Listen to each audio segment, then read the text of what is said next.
أعوذ بالله من الشيطان الرجيم بسم الله الرحمن الرحيم والضحى والليل إذا سجى ما ودعك ربك وما قلى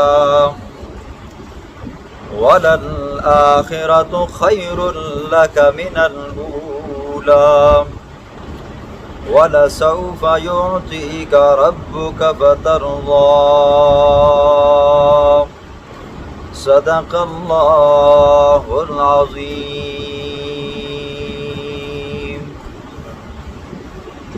اس سورت کا نام سورۃ الضحیٰ ہے۔ پہلی آیت کی مناسبت سے اس کا نام سورۃ الضحیٰ رکھا گیا ہے۔ نزول کے اعتبار سے یہ 11ویں نمبر پر آتی ہے۔ سورۃ ضحیٰ کا سورۃ لیل کے ساتھ ربط نمبر 1 یہ ہے۔ سورۃ لیل کے اندر اللہ رب العزت نے امتی کے لیے تسلی بیان کی تھی۔ اب سورۃ ضحیٰ کے اندر اللہ رب العزت پیغمبر علیہ الصلوۃ والسلام کے لیے تسلی بیان فرمائیں گے۔ دوسرا ربط سورۃ لیل میں اتقا کا ذکر تھا، وَسَيُجَنَّبُهَا الْأَتْقَى، اور اس سورت کے اندر سید الاتقیاء امام الانبیاء کا ذکر ہوگا۔ اور سورۃ ضحیٰ کی خصوصیات کے بارے میں مجربات میں ایک بات یہ آتی ہے، اگر کسی کی کوئی چیز گم شدہ ہو جائے نا جی، گم جائے، بعض ٹائم یہ عام طور پر عاملوں کے پاس جاتے ہیں نا جی، بچی گم جاتی ہے، بچہ گم جاتا ہے، وہ طرح طرح کے منتر آپ کو بتاتے ہیں جی، ٹھیک ہے۔ آسان حال ہے، سورۃ ضحیٰ کا ورد کریں، سورۃ قریش کا ورد کرتے رہیں اپنے گھر کے اندر جی، اللہ کے فضل و کرم سے آپ کی بچی کھوئی ہوئی ہے وہ بھی مل جائے گی، بچہ جو کھوئے ہوئے ہیں وہ بھی مل جائے گا۔ یہ وظیفہ ہوتا ہے، آپ ان کے پاس جاتے ہیں، وہ آپ سے اچھے خاصے پیسے لیتے ہیں، اور جو مفتوں میں بتاتا ہے کہتے ہیں اس کا دم اثر نہیں کرتا۔ سورۃ ضحیٰ کا شان نزول، جو لوگ سورۃ کہف کی باری میں موجود تھے انہوں نے اس سے لطف اٹھایا ہوگا۔ مختصراً سنو جی، پیغمبر علیہ الصلوۃ والسلام جب مبعوث ہوئے، اللہ کے پاک پیغمبر نے دعوت و تبلیغ شروع کی، رفتہ رفتہ لوگ مسلمان ہونے شروع ہو گئے۔ مشرکین کو یہ بات ہضم نہیں ہوتی تھی کہ کیسے اس سے لوگوں کی جان چھڑائی جائے، کیسے لوگوں کو بچایا جائے کہ اپنے دین کو مت چھوڑیں۔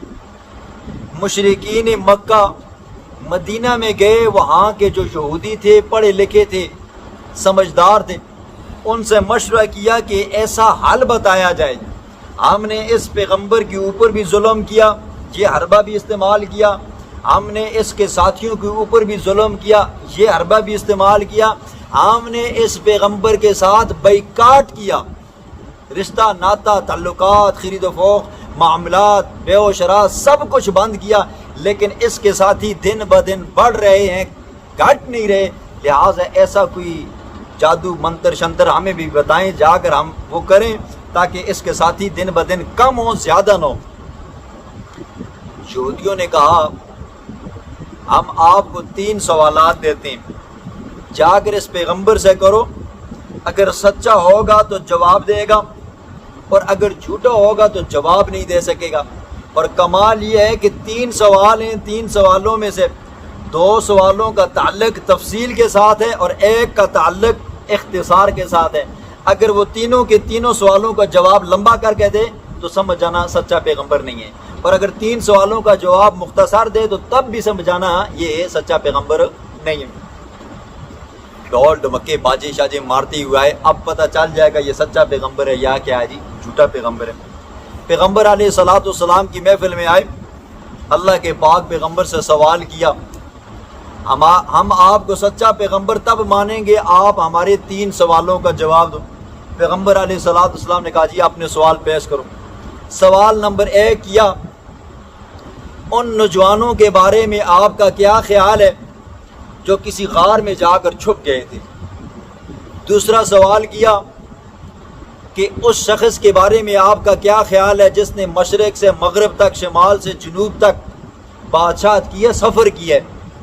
اور تیسرا سوال ہے کہ روح کے بارے میں آپ کا کیا خیال ہے؟ تو تینوں کا جواب سورۃ کہف میں اللہ نے دیا جی مختصراً۔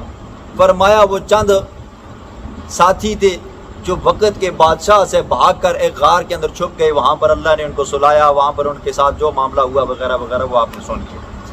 پھر وہ شخص جس نے مشرق سے مغرب تک، شمال سے جنوب تک کا سفر کیا، فرمایا وَيَسْأَلُونَكَ عَنْ ذِي الْقَرْنَيْنِ، وہ ذی القرنین بادشاہ تھا، تفصیل آپ سن چکے ہو۔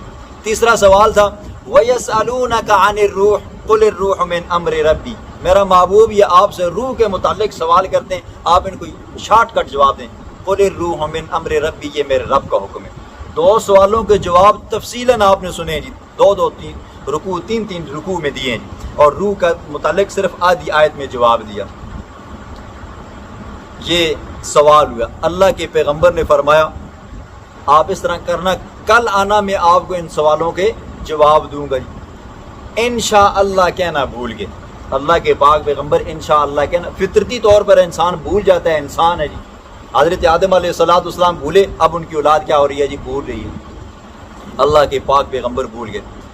دوسرے دن پھر مشرکین آئے، اللہ کے پاک پیغمبر کے پاس جبریل نہیں آئے تھے، کہا کہ کل آنا جی، لگاتار ایک دن، دوسرا دن، تیسرا دن، چوتھا دن، پانچواں دن، چھٹا دن، 11، 12، 13، 14، 15۔ ظاہر بات جب دن زیادہ ہو گئے نا جی، انہوں نے بھنگڑے ڈالنے شروع کر دیے۔ العیاذ باللہ، کوئی کہنے لگا اس کے پاس جن آتا تھا، اس کو بتاتا تھا، اور اب اس کا جن جو تھا نا وہ کیا ہو گیا، اس سے ناراض ہو کر چلا گیا، اب اس کو بتاتا ہی نہیں ہے جی ہمارے سوالوں کے جواب۔ کسی نے کہا اس کے پاس شیطان آتا تھا، العیاذ باللہ، اور شیطان اس کو بتاتا تھا، آج اس کا شیطان بھی اس کو چھوڑ کر چلا گیا۔ کسی نے کہا یہ کہتا تھا میرا رب کے ساتھ تعلق ہے، رب مجھے ساری باتیں بتاتا ہے، اللہ نے مجھے نبی بنایا ہوا ہے، اس کے رب نے اس کو کیا کر دیا جی، چھوڑ دیا۔ تو اللہ نے جواب بھی عطا فرمائے سورۃ کہف کی صورت کے اندر، اور اللہ رب العزت نے اپنے محبوب پیغمبر کو تسلی دی، 15 دن تک وہی رکی رہی جی۔ خود سوچو، مثلا آج میں ایک بات کرتا ہوں، اپنی بات کرتا ہوں، میں کہتا ہوں کل آپ کو بتاؤں گا، میرے مقتدی سوال کرتے ہیں اور جواب میں کہتا ہوں کل بتاؤں گا، دوسرا دن، تیسرا دن، چوتھا دن، یقین مانو نا مقتدی اس استاد جی کی، امام صاحب کی شلوار اتار دیں گے جی۔ اور خود سوچو امام الانبیاء، صرف چند بندے مسلمان، پوری دنیا کافر ہے۔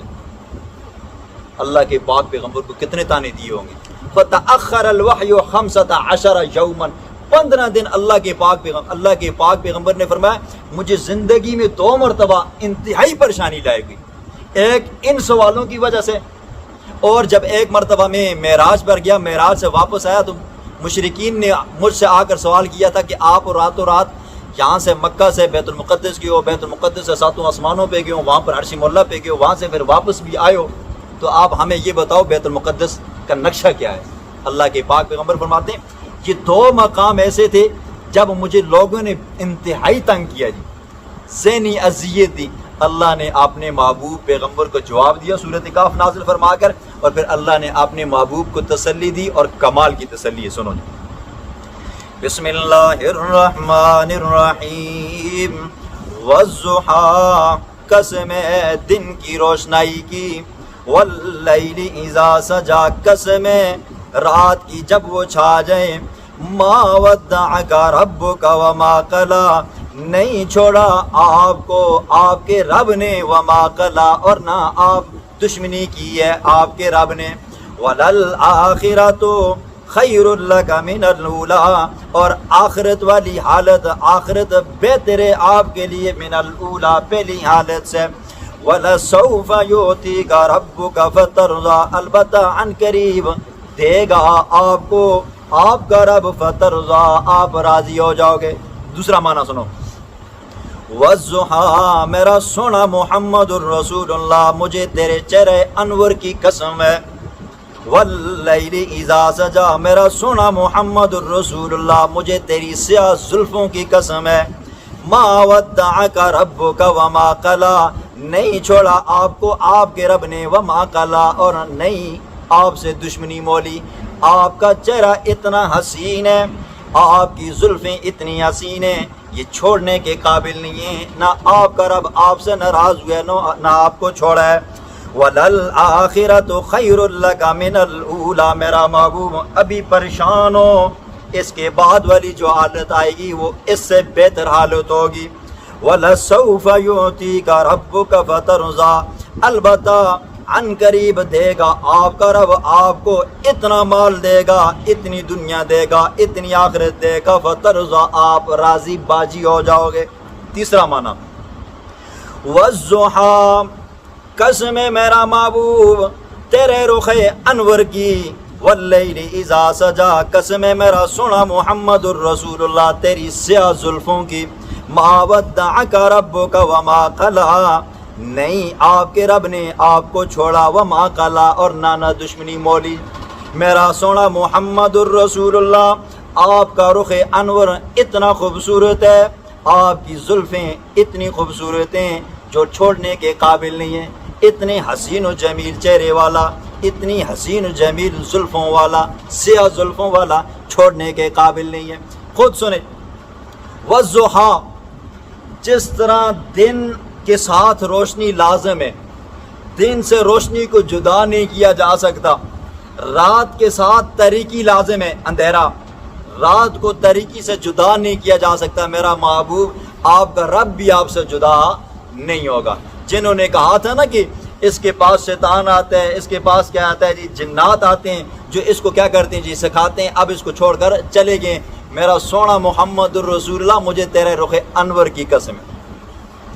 حضرت حسان بن ثابت رضی اللہ تعالیٰ عنہ یہ حضور کا شاعر ہے، ان کے شعروں میں آتا ہے، کمال کا ایک شعر ہے، کہتے ہیں وَأَحْسَنَ مِنْكَ لَمْ تَرَ قَطُّ عَيْنِي وَأَجْمَلَ مِنْكَ لَمْ تَلِدِ النِّسَاءُ خُلِقْتَ مُبَرَّأً مِنْ كُلِّ عَيْبٍ كَأَنَّكَ قَدْ خُلِقْتَ كَمَا تَشَاءُ وَأَحْسَنَ مِنْكَ لَمْ تَرَ قَطُّ عَيْنِي، جب سے میں نے شاعری شروع کی ہے، جب سے میں پیدا ہوا ہوں، تب سے لے کر آج تک میں نے یا رسول اللہ آپ جیسا حسین و جمیل دیکھا ہی نہیں۔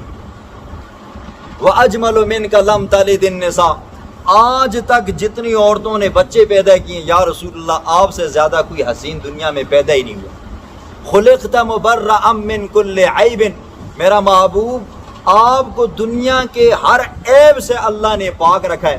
کأنک قد خلقت کما تشاء، ایسا محسوس ہوتا ہے کہ اللہ اپنے محبوب سے پوچھ رہا تھا، میرا محبوب بتا میں تیرا ناک کیسا بناؤں، تیری آنکھیں کیسی بناؤں، تیری آبرو کیسے بناؤں، تیری پلکیں کیسے بناؤں، گویا کہ اللہ حضور سے پوچھ رہا تھا بتا تیری فلاں چیز کیسے بناؤں۔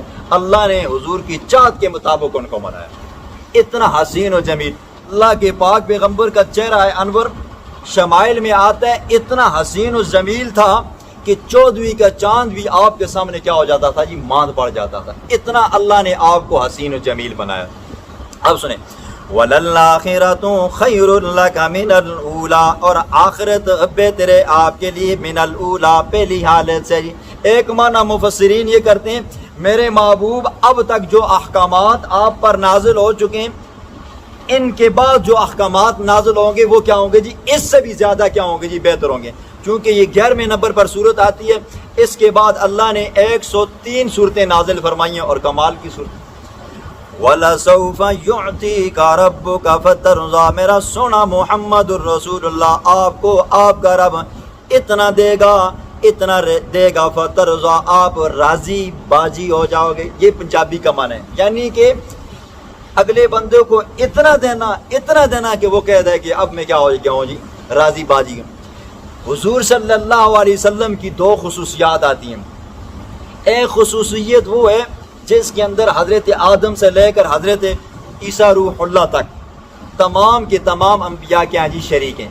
جو خصوصیات باقی انبیاء کو ملی وہ خصوصیات میں سے اللہ نے اپنے محبوب امام الانبیاء کو عطا فرمائی، لیکن کچھ خصوصیات حضور صلی اللہ علیہ وسلم کی ایسی ہیں جو اللہ نے صرف ہمارے محبوب کو عطا فرمائی ہے، کسی اور پیغمبر کو عطا نہیں فرمائی۔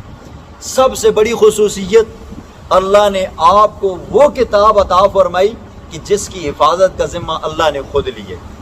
دوسری خصوصیت اللہ رب العزت نے خاتم النبیین حضور صلی اللہ علیہ وسلم کے اوپر نبوت والا سلسلہ آ کر ختم کر دیا، اس کے بعد کوئی نبی نہیں آئے۔ تیسری خصوصیت، اللہ کے پاک پیغمبر نے فرمایا اللہ رب العزت نے مجھے پوری روئے زمین کے لیے پیغمبر بنا کر بھیجا ہے، انسانوں کے لیے، حیوانوں کے لیے، چرند پرند درند سب کے لیے اللہ نے مجھے پیغمبر بنا کر بھیجا ہے۔ ایک خصوصیت یہ، اللہ رب العزت نے میرے لیے مال غنیمت کو حلال کیا ہے، اس سے پہلے کسی پیغمبر کے لیے مال غنیمت آ۔ ایک خصوصیت یہ آتی ہے اللہ رب العزت نے پوری روئے زمین کو میرے لیے سجدہ گاہ بنایا، جہاں چاہوں جس جگہ پہ جاؤں وہاں پر کھڑے ہو کر نماز پڑھ سکتا ہوں، لیکن پہلے پیغمبروں کے اوپر ان کے معبد خانوں کے اندر نماز پڑھی جاتی تھی اس کے لیے۔ اور ایک خصوصیت ہے جنت کے اندر سب سے پہلے میں، ابو بکر اور عمر کیا ہوں گے جی جنت میں داخل ہوں گے۔ بے شمار خصوصیات آتی ہیں جی، ٹھیک ہے۔ اللہ رب العزت نے مجھے جوامع الکلم عطا فرمائے۔ دیکھو قرآن کی یہ آیت آتی ہے جی، یہ دعا آتی ہے ربنا آتنا فی الدنیا حسنہ وفی الآخرۃ حسنہ، اے اللہ دنیا کی ساری بلائیاں مجھے عطا فرما، اے اللہ آخرت کی ساری بلائیاں عطا فرما۔ دو لفظ ہیں، یہ دعا ضرور مانگا کرو جی، ٹھیک ہے۔ باقی دعائیں اگر آئیں یا نہ آئیں، یہ والی دو دعائیں ضرور مانگا کرو۔ ربنا آتنا فی الدنیا حسنہ، یہاں پر تصور کیا کرو اے اللہ دنیا کی جتنی بلائیاں ہیں نا وہ ساری مجھے عطا فرما۔ وفی الآخرۃ حسنہ، یہاں پہ تصور کیا کرو اے اللہ آخرت کی جتنی بلائیاں ہیں مجھے عطا فرمائی، دنیا کے عذابوں سے بچا، آخرت کے عذابوں اور پریشانیوں سے بچا۔ یہ اتنی جوامع الکلم ہے۔ اور ایک خصوصیت یہ بھی آتی ہے اللہ رب العزت نے مجھے رعب اور دبدبا عطا فرمایا۔ ایک مہینے کی مسافت پر اگر دشمن دور ہوتا نا، اللہ کے پاک پیغمبر کی وہ ہوا، وہ خوشبو اس تک پہنچتی، دشمن وہیں پہ کانپنے لگ جاتا تھا۔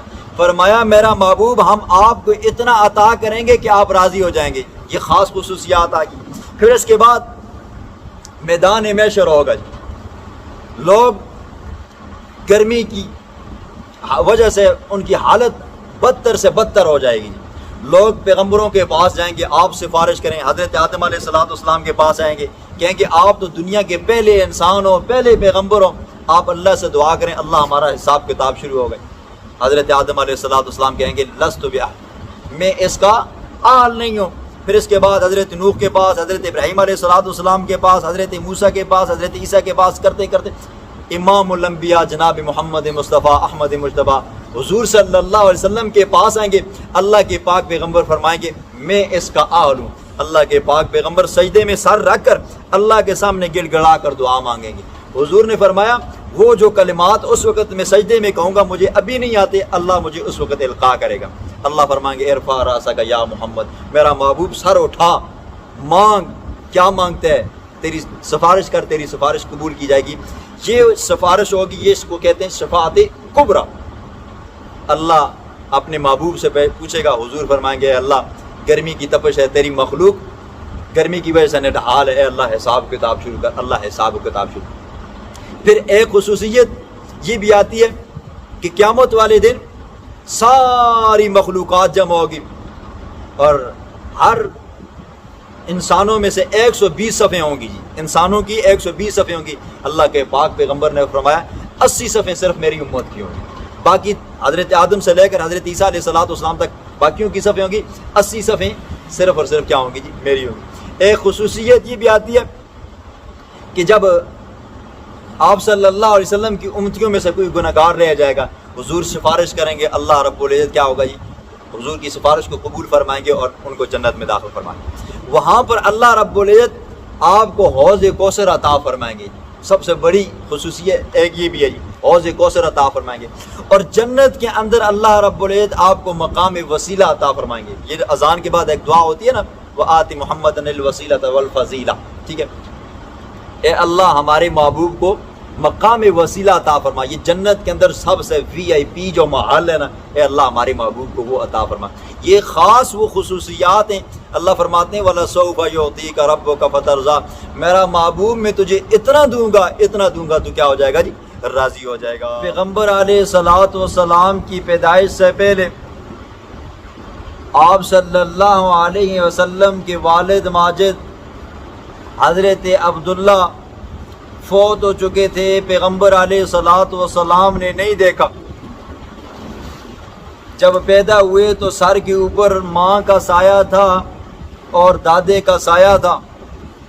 6 سال کی عمر میں جب اپنی ماں کے ساتھ ابوا کے مقام پر پہنچے تو وہاں پر آپ کی والدہ ماجدہ کا انتقال ہوا۔ پھر وہاں سے واپس آئے تو دادے نے آپ کی تربیت کی۔ تقریباً اس وقت آپ کی عمر 6 سال یا 8 سال تھی۔ عبد المطلب کا آیا تو وہ پریشان ہوئے، چونکہ یہ بچہ ہے، نہ اس کے والدین ہیں نہ اس کے کوئی بہن بھائی ہیں جو اس کے ساتھ ہاتھ بٹاتے ہمدردی کرتے، تو بڑے غمگین ہوئے۔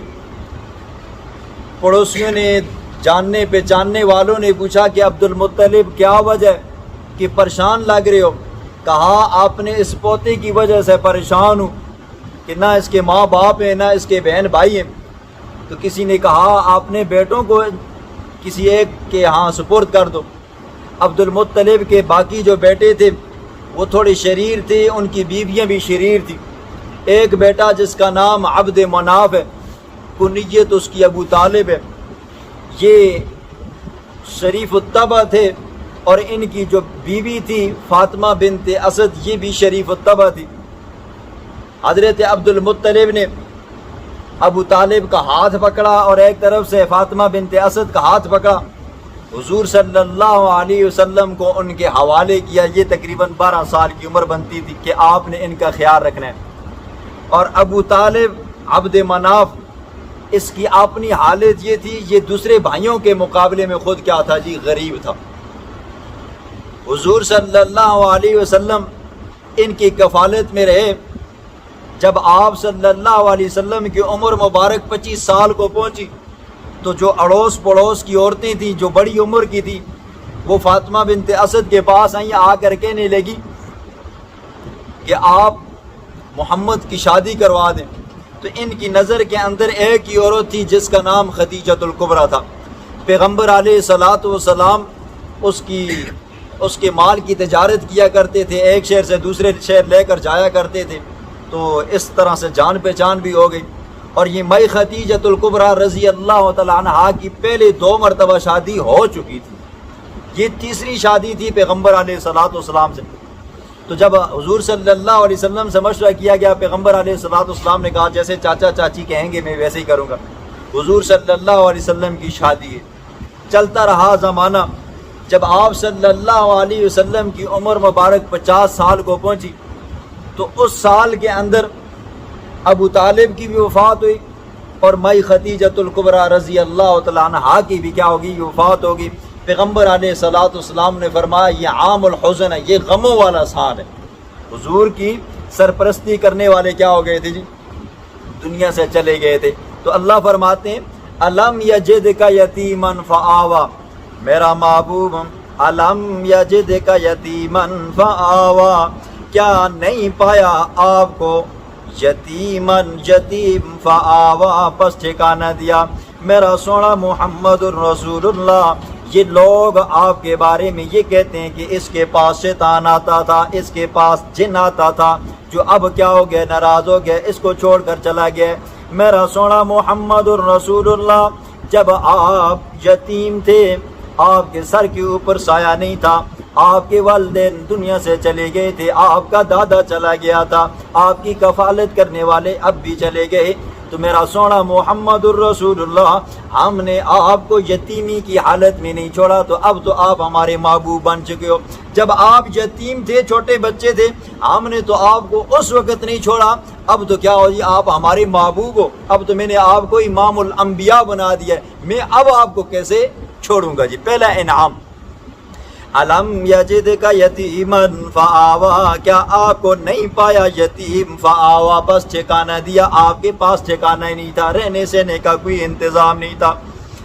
نمبر 2 ووجدک ضالا فہدی، پایا آپ کو ضالا بے خبر ناواقف، فہدی، پس آپ کی رہنمائی کی۔ ووجدک عائلا فاغنی، تیسرا انعام، پایا آپ کو عائلا مفلس غریب، فاغنی، پس آپ کو مالدار کیا مئی خدیجۃ الکبریٰ رضی اللہ تعالیٰ عنہا کے مال کے ذریعے۔ فاما الیتیم فلا تقہر، برحال یتیم جب آپ کے پاس آئے تو فلا تقہر، اس کو مت جھڑکنا، مت سختی کرنا، وَأَمَّا السَّائِلَ فَلَا تَنْهَرْ، بہرحال سوال کرنے والا فَلَا تَنْهَرْ، پس اس کو مت جھڑکنا، وَأَمَّا بِنِعْمَةِ رَبِّكَ فَحَدِّثْ، اور بہرحال نعمتیں جو تیرے رب کی ہیں فحدث، پس آپ ان کو بیان کیجئے۔ پہلی آیت فرمایا أَلَمْ يَجِدْكَ يَتِيمًا فَآوَى، میرے محبوب جب آپ یتیم تھے تو ہم نے آپ کو کیا کیا جی؟ ٹھکانہ دیا جی۔ ایک ہوتا ہے ہمارے زبان کا، ہمارے معاشرے کا یتیم جی، اور ایک ہوتا ہے شریعت کا یتیم۔ یہاں سے شریعت کا یتیم مراد ہے وہ بچہ جس کے ماں باپ فوت ہو جائیں اور وہ بچہ ابھی تک نابالغ ہو تو شریعت اس کو کیا کہتی ہے جی؟ یتیم کہتی ہے جی، ٹھیک ہے۔ اور ہمارے معاشرے کے اندر بندہ 20 30 40 50 سال کا بھی ہو جائے نا جی، ماں باپ مرے ہوں تو کہہ دیتے ہیں کہ بھئی کیا ہے جی؟ یتیم ہے۔ اب تو مثلا یہ 60 70 80 سال والے جتنے بھی ہیں معاشرے کے اعتبار سے دیکھا جائے تو یہ تو کیا ہے؟ ساری یتیم ہے۔ یہ یتیم مراد نہیں ہے جی۔ یتیم کون مراد ہے؟ وہ جن کے ماں باپ فوت ہو گئے ہوں اور وہ ابھی تک کیا ہوں جی؟ نابالغ ہوں، تو ان کو یتیم کہتے ہیں۔ تو فرمایا میرے محبوب آپ کو یتیمی کی حالت میں نہیں چھوڑا، اب تو آپ ہمارے محبوب بن چکے ہو، اب ہم آپ کو کدھر چھوڑیں گے؟ وَوَجَدَكَ ضَالًّا فَهَدَىٰ، اور پایا آپ کو ضالًا، ایک معنی بے خبر، دوسرا معنی ناواقف، تیسرا معنی محبت، فَهَدَىٰ، پس آپ کی رہنمائی کی۔ سورۃ شورى میں آپ نے ایک آیت سنی تھی، ما كنت تدری مل کتاب ولل ایمان ولکن جعلناہ، میرے محبوب مل کتاب، آپ کتاب پڑھنا لکھنا نہیں جانتے تھے، ولل ایمان، اور آپ ایمان کی تفصیل کی بھی نہیں جانتے تھے، ولکن جعلناہ نورا، ہم نے اس قرآن کو نور بنایا، نہدی بہ من نشاء من عبادنا، ہم اس کے ذریعے کیا کرتے ہیں جی؟ ہدایت دیتے ہیں جس کو چاہتے ہیں۔ کیا مطلب؟ میرے محبوب آپ کو پڑھنا لکھنا نہیں آتا تھا، آپ کیا تھے جی؟ ناواقف تھے، بے خبر تھے، تو ہم نے آپ کو شریعت کا علم عطا فرمایا، اب کیا ہو گیا؟ اب آپ باخبر بن گئے ہو۔ دوسرا معنی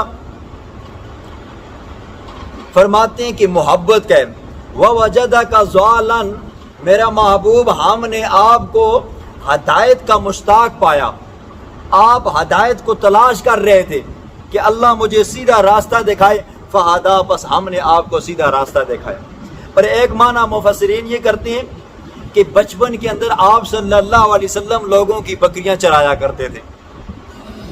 حدیث میں لفظ آتے ہیں نا علی اریکتن، اریکتن، جس کو ہماری زبان کے اندر کہتے ہیں ٹکا، چوانی، دوانی، اٹھانی، جو اس سے پہلے پرانے لوگ، دوانی کے اوپر بھی پیغمبر علیہ الصلوۃ والسلام نے مکے کے لوگوں کی بکریاں چرائی ہیں۔ خود سوچو جی یتیمی کیسی ہوتی ہے۔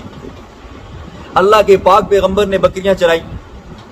ایک مرتبہ یوں ہوا بکریاں کہیں دور نکل گئیں، پیغمبر علیہ الصلوۃ والسلام بھی جاتے جاتے دور چلے گئے۔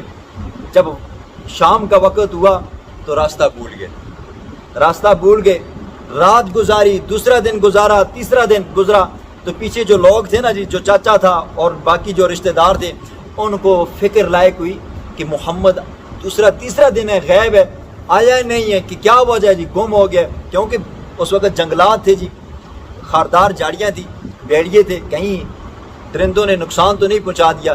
اللہ نے اپنے محبوب، وہ بچے تھے جی، دل کے اندر بات ڈالی، یہ والا پہاڑ میرا محبوب آپ کے دائیں طرف آتا ہے، یہ والا پہاڑ بائیں طرف آتا ہے، آپ درمیان سے جاتے جائیں۔ حضور صلی اللہ علیہ وسلم نے وہ راستہ پکڑا، کرتے کرتے مکہ میں پہنچے۔ ایک معنی یہ کرتے ہیں کہ ایک مرتبہ ابو طالب کے ساتھ آپ شام کے سفر پر تھے، چونکہ یہ ابو طالب خود بھی غریب تھے اور مکے کے لوگ دو سفر کیا کرتے تھے جی، ایک سردیوں کے اندر سفر کرتے تھے اور ایک گرمیوں میں، آگے آئے گا رحلۃ الشتاء والصیف میں۔ تو چونکہ وہاں ان کا گزران ہوتا تھا، ایک سفر شام کی طرف ہوتا تھا اور ایک یمن کی طرف ہوتا تھا، تو ابو طالب حضور صلی اللہ علیہ وسلم کو ساتھ لے کر گئے۔ راستے میں پیغمبر علیہ الصلوۃ والسلام نے قضاء حاجت کے لیے دور چلے گئے، شیطان نے آپ کا ہاتھ پکڑا اور آپ کو راستے سے داں بائیں کر دیے۔ پیغمبر علیہ الصلوۃ والسلام قافلے سے بچھڑ گئے، جبریل امین آئے، شیطان کو لگائی اور حضور صلی اللہ علیہ وسلم کا ہاتھ پکڑا اور سیدھے جا کر چاچے کے ہاتھ میں پکڑایا۔ میرا محبوب آپ کیا تھے جی؟ بے خبر تھے، آپ ناواقف تھے، ہم نے آپ کو باخبر بنایا، ہم نے آپ کو واقف کار بنایا، آپ محبت کے متلاشی تھے، ہم نے آپ کو محبت عطا فرمائی۔ وَوَجَدَكَ ضَالًّا فَهَدَىٰ، یہ معنی نہیں ہے، دیکھیں پتہ نہیں یہاں پر آپ کے پاس کیا لکھا ہوا ہے، کیا ہے ضالن ہموار کیا، اس کا لفظی معنی آتا ہے، لفظی معنی آتا ہے ضالن کا معنی آتا ہے گمراہ، لیکن یہاں پر یہ معنی نہیں ہے۔ آپ نے سورۃ یوسف میں سنا ہے کہ یعقوب علیہ السلام کے جو بیٹے تھے انہوں نے حضرت یوسف علیہ السلام کے ساتھ حسد کیا، حضرت یوسف علیہ السلام کو کنویں میں پھینکا، یوسف علیہ السلام کو کنویں سے قافلے والوں نے نکالا، انہوں نے کسی جا کر بازار میں بیچا، پھر عزیز مصر نے خریدا، تہمت لگی، پھر وہاں سے وہ جیل میں گئے، جیل سے پھر نکلے اور مصر کے وزیر اعظم بنے۔ پھر ایک زمانہ آیا قحط ہوا جی، پھر وہی بھائی جو حسد کی آگ میں جلتے تھے، جنہوں نے حضرت یوسف کو کنویں میں پھینکا تھا کہ یہ باپ کی نظروں سے دور ہو جائے تاکہ باپ کی جو محبت ہے اس کے ساتھ ختم ہو جائے، ہمارے ساتھ آ جائے، وہی بھائی حضرت یوسف علیہ السلام کے پاس غلہ لینے کے لیے آئے جی مصر میں۔ تو یوسف علیہ السلام نے کہا کہ تم کتنے بھائی ہو؟ انہوں نے کہا ہم اتنے بھائی ہیں جی۔ کہا کہ فلانا بھائی تمہارا کیوں نہیں آیا؟ اگلی مرتبہ اس کو بھی لے کر آنا جی۔ حضرت یوسف علیہ السلام کا سکا بھائی تھا بنیامین، لمبا واقعہ ہے جی، اس کو لے کر آئے، پھر اس کے ساتھ واقعہ ہوا، وہ چوری کے معاملے میں گرفتار ہوا، تو واپس گئے۔ حضرت یعقوب علیہ السلام نے فرمایا کہ پہلے تو تم نے یوسف کو غیب کیا، اب تم نے میرے دوسرے لاڈلے بیٹے بنیامین کو بھی غیب کر دیا، جاؤ جیسے کیسے بھی لے کر آؤ۔ جو بڑا بیٹا تھا یہودا، اس نے کہا میں نہیں جاؤں گا، اب مجھے شرم آتی ہے، میں ابا جان کو کیا منہ دکھاؤں گا۔ خیر واپس آئے، حضرت یوسف علیہ السلام سے ملاقات ہوئی، اپنے باپ کا دکھڑا بیان کیا، ہمارا باپ ضعیف ہے، بوڑھا ہے، اس کی نظر چلی گئی ہے۔ تو واپس آ کر جب انہوں نے کہا کہ بھئی آپ کیا کرو جی، یہ میرا کرتا لے کر جاؤ، وہاں پر یہ واقعہ آتا ہے تاللہ ان کننا لفی ضلالک القدیم، اللہ کی قسم ہے آپ پرانی محبت میں کیا ہو جی ابھی تک گرفتار ہو۔ وہاں پر یہ مطلب نہیں ہے اگر بیٹے باپ کو یہ لفظ کہیں ہیں جی آپ پرانی گمراہی میں ہو، العیاذ باللہ، یہ تو کیا ہے جی کلمہ کفر ہے۔ انہوں نے اپنے باپ کو کہا تاللہ ان کننا لفی ضلالک القدیم، بے شک ہم کیا ہے جی پرانی محبت میں ہیں جی، آپ ان کننا لفی ضلالک القدیم، آپ پرانی محبت میں ہو۔ ضلال کا معنی یہاں پر محبت بھی ہے جی۔ نمبر 3 وَوَجَدَكَ عَائِلًا فَأَغْنَىٰ، اور پایا آپ کو عائلا مفلس غریب، فَأَغْنَىٰ، پس آپ کو مالدار کر دیا۔ اللہ رب العزت نے مائی خدیجۃ الکبریٰ رضی اللہ تعالیٰ عنہ کی شادی حضور سے کروائی، اور مائی خدیجۃ الکبریٰ رضی اللہ تعالیٰ عنہ ان کے پاس تو مال کافی تھا، تجارت تھی، تجارت کیا کرتی تھی تو ان کو نفع آمدن ہوتی تھی۔ حضور کی مائی خدیجۃ الکبریٰ رضی اللہ تعالیٰ عنہ کے ساتھ شادی ہوئی، اور مائی خدیجۃ الکبریٰ رضی اللہ تعالیٰ عنہ نے اپنا سارا مال حضور کو دیا جی۔ روایات میں آتا ہے جی، جو لوگ شادی شدہ ہیں جی ان کو تو یہ پتہ ہوگا، غیر شادی شدہ کو نہیں پتہ ہوگا۔ جب بندے کی شادی ہوتی ہے نا جی، تو پہلی رات بندہ اپنی بیوی کو منہ دکھائی دیتا ہے جی، منہ دکھائی دیتا ہے۔ منہ دکھائی کے اندر ہر بندہ اپنے طور طریقے کے مطابق دیتا ہے جی، کوئی سونا دیتا ہے، کوئی پیسے دیتا ہے، کوئی کیا دیتا ہے، کوئی گاڑی دیتا ہے، کوئی مکان دیتا ہے۔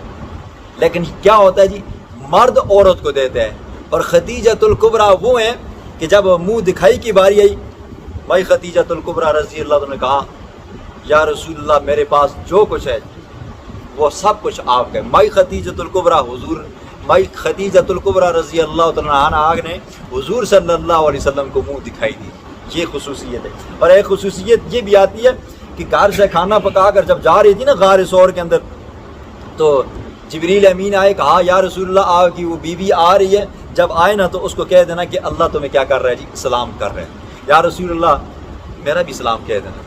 جبریل کا سلام آ رہا ہے مائی خدیجۃ الکبریٰ کو، اللہ کا کیا آ رہا ہے جی، سلام آ رہا ہے۔ فرمایا میرے محبوب آپ کیا تھے جی، مفلس تھے، آپ غریب تھے، ہم نے آپ کو مالدار بنایا، کس کے ذریعے؟ مائی خدیجۃ الکبریٰ رضی اللہ عنہ کے مال کے ذریعے۔ فَأَمَّا الْيَتِيمَ فَلَا تَقْهَرْ، پہلا معنی، پہلا مسئلہ، فَأَمَّا الْيَتِيمَ فَلَا تَقْهَرْ، میرا محبوب آپ یتیم تھے، ہم نے آپ کو ٹھکانہ دیا، اب آپ کے پاس کوئی یتیم آئے، فَلَا تَقْهَرْ، تو سختی مت کرنا ہے۔ ہاں آپ نے یتیمی کا مزہ چکھا ہوا ہے، اب جب آپ کے پاس کوئی یتیم آئے تو اس کو سختی کے ساتھ جواب مت دینا۔ پیچھے آپ نے سنا ہے سورۃ نساء کے اندر وَلَا تَقْرَبُوا مَالَ الْيَتِيمِ، یتیم کے مال کے قریب بھی مت جانا. اور سورۃ نساء کے اندر آپ نے یہ بھی سنا ہے ان الذین یأکلون اموال الیتامی ظلما انما یأکلون فی بطونہم نارا، جو لوگ یتیم کا مال کھاتے ہیں ظلما نہ حق طور پر کھاتے ہیں، فرمایا یأکلون فی بطونہم نارا، وہ اپنے پیٹ کے اندر جہنم کی آگ کو بھر رہے ہیں. یأکلون فی بطونہم نارا، اپنے پیٹ کے اندر جہنم کی آگ کو بھر رہے ہیں. یتیم کے مال سے اتنا پرہیز کیا کرو، اتنا پرہیز. وَأَمَّا السَّائِلَ فَلَا تَنْهَرْ، دوسرا مسئلہ وَأَمَّا السَّائِلَ فَلَا تَنْهَرْ، بہرحال مانگنے والا، سوال کرنے والا، علم کے بارے میں سوال کرنے کے لیے آئے، چاہیے کہ آپ کے پاس مدد لینے کے لیے آئے، فَلَا تَنْهَرْ، پس اس کو مت جھڑکنا. میرا محبوب کوئی مسئلہ پوچھنے کے لیے آپ کے پاس آئے تو اس کو سختی کے ساتھ مت جھڑکنا، مت جواب دینا. نمبر 2، اگر آپ کے پاس کوئی دنیا مانگنے کے لیے آئے تو آپ انہیں سختی نہیں کرنا. پیغمبر علیہ الصلوۃ والسلام ایک مرتبہ مال غنیمت تقسیم کر رہے تھے. ایک دیہاتی آیا، بدو آیا. دیہاتی ہوتا ہے جی، اس کو محفل کے آداب کا نہیں پتہ ہوتا. میں نے گفتگو کس ٹائم کرنی ہے، کہاں پہ بیٹھنا ہے، کیسے بیٹھنا ہے، اور میں نے بات کیسے شروع کرنی ہے، اس بیچارے کو تو نہیں پتہ. ایک دیہاتی آیا، دو اونٹ لے کر آیا، پیچھے کھڑا ہوا. پیغمبر علیہ الصلوۃ والسلام کی کالی چادر تھی، پیچھے سے یوں کھینچی، پیغمبر علیہ الصلوۃ والسلام کی گردن کے اوپر نشان پڑ گئے. اللہ کے پاک پیغمبر نے پیچھے مسکرا کر دیکھا، کہا کہ تمہیں ڈر نہیں لگا؟ کہنے لگا نہیں مجھے ڈر نہیں لگا. کہا کیوں؟ کہ آپ تو کیا ہو جی مہربان ہو، آپ برائی کا جو بدلہ دیتے ہو اچھائی کے ساتھ دیتے ہو، میں نے اس لیے کیا ہے، لہٰذا آپ مجھے 2 اونٹ بار کر دو. پیغمبر علیہ الصلوۃ والسلام مسکرائے اور کہا اس کے 2 اونٹ بار کر دو. فرمایا وَأَمَّا السَّائِلَ فَلَا تَنْهَرْ، میرا محبوب جو آپ کے پاس مانگنے کے لیے آئے تو اس کو مت جھڑکنا. جی ٹھیک ہے. اب یہاں پر ایک مسئلہ سنیں. 2 قسم کے مانگنے والے ہوتے ہیں جی. ایک وہ مانگنے والا ہوتا ہے جو کیا ہوتا ہے جی، کاروباری ہوتا ہے جی، ٹھیک ہے، پیشہ ور بیکاری جس کو کہتے ہیں جی، ٹھیک ہے، انٹرنیشنل بیکاری. ایک وہ ہوتا ہے جو ضرورت مند ہوتا ہے جی. پہلے بندہ ٹھیک تھا، صحت مند تھا، اچھے کپڑے پہنے ہوئے، لیکن اس کو مصیبت پہنچ گئی ہے جی. بیٹا بیمار ہو گیا، گھر والے بیمار ہو گئے، اس کی طاقت نہیں ہے، پیسے ختم ہو گئے، یا یہ ہے کہ ایکسیڈنٹ ہو گیا، اب اس کے پاس پیسے نہیں ہیں، پیسے تھے اب کیا ہو گئے جی، توان میں غرق ہو گئے، یا یہ کہ ڈوب گئے وغیرہ وغیرہ. اب اس بندے کی حالت نہیں ہے، تو اسلام یہ کہتا ہے، شریعت یہ کہتی ہے آپ کیا کرو جی، چھپا کر اس کے ہاتھ میں دے دو، ٹھیک ہے، تاکہ وہ بندہ شرمندہ نہ ہو، ٹھیک ہے، تاکہ اس کو شرمندگی محسوس نہ ہو. اور ایک وہ ہے جو جس نے پیسہ بنایا ہوا جی مانگنے کا، اس کو مت دیا کرو، اس کو دینا جائز نہیں ہے جی، ٹھیک ہے. ہاں صحت مند ہے جی، آپ اس کو سمجھاؤ جی، اللہ نے آپ کو صحت دی ہے جی، آپ خام خواہ مانگتے ہو.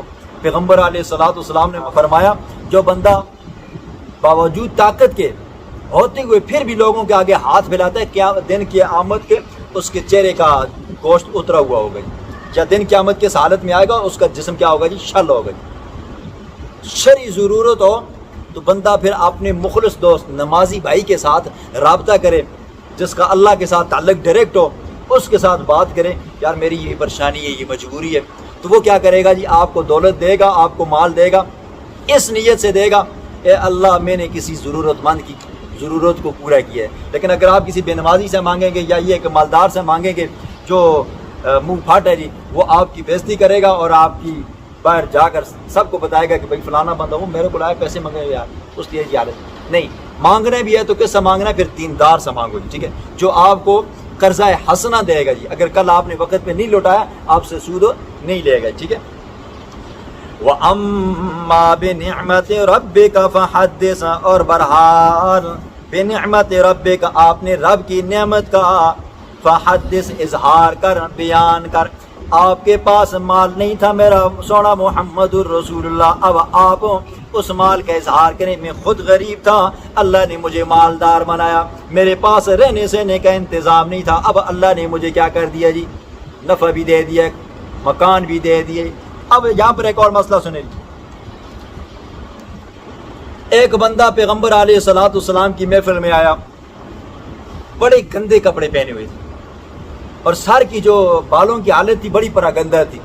پیغمبر علیہ الصلوۃ والسلام نے اس سے پوچھا کیا تمہارے پاس صابن نہیں ہے؟ کہا یا رسول اللہ صابن ہے. حضور صلی اللہ علیہ وسلم نے پوچھا کیا تمہارے پاس کنگھی نہیں ہے؟ صابن نہیں ہے کہ کپڑے دھو کر پہن لو جی، اور کنگا نہیں ہے تو تاکہ بالوں کو ٹھیک کر. کہنے لگا یا رسول اللہ میرے پاس مال و دولت ہے، میرے پاس اونٹ بھی ہیں، میرے پاس بکری بھی ہیں. اللہ کے پیغمبر نے فرمایا پھر اللہ نے جو نعمتیں تجھ پر کی ہیں ان نعمتوں کا اظہار بھی تو کر نہیں، ان انعامات کا اظہار بھی تو کر. بعض لوگوں کی عادت ہے نا جی اللہ نے ان کو کروڑ پتی بنایا ہوا جی، ٹھیک ہے، لیکن حالت ایسی لگتی ہے بندہ کہتے ہیں بہت بڑا یتیم انسان ہے، اتنا کنجوس مکیجوس.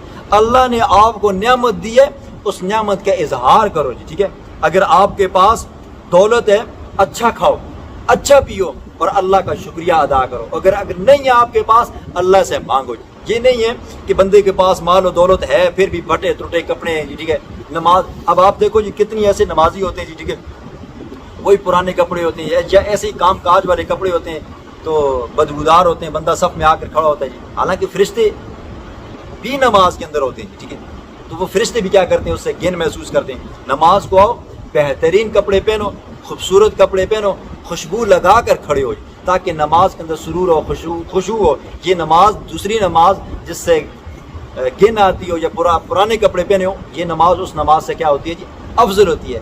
لہٰذا اللہ نے اگر آپ کو نعمت دی ہو اس نعمت کا اظہار کرو، لیکن بطور تکبر فخر کے نہیں، بطور تکبر اور فخر کے نہیں، اچھے سے اچھے کپڑے پہنو. صحابہ میں حضرت مصعب بن عمیر رضی اللہ عنہ کے بارے میں آتے ہیں ایک مرتبہ جو کپڑا پہنتے تھے نا پھر دوبارہ کبھی نہیں پہنتے تھے، پھر دوبارہ کبھی نہیں پہنتے تھے. حضرت عثمان بن عفان رضی اللہ عنہ حضور صلی اللہ علیہ وسلم کے دور کے اندر ابتداء کے اندر مشکلات تھیں، پھر جب بعد کے معاملات بنے صحابہ بہترین سے بہترین کپڑے پہنا کرتے تھے. اس لیے بندے کو چاہیے اللہ کی نعمتوں کا اظہار کرنا چاہیے.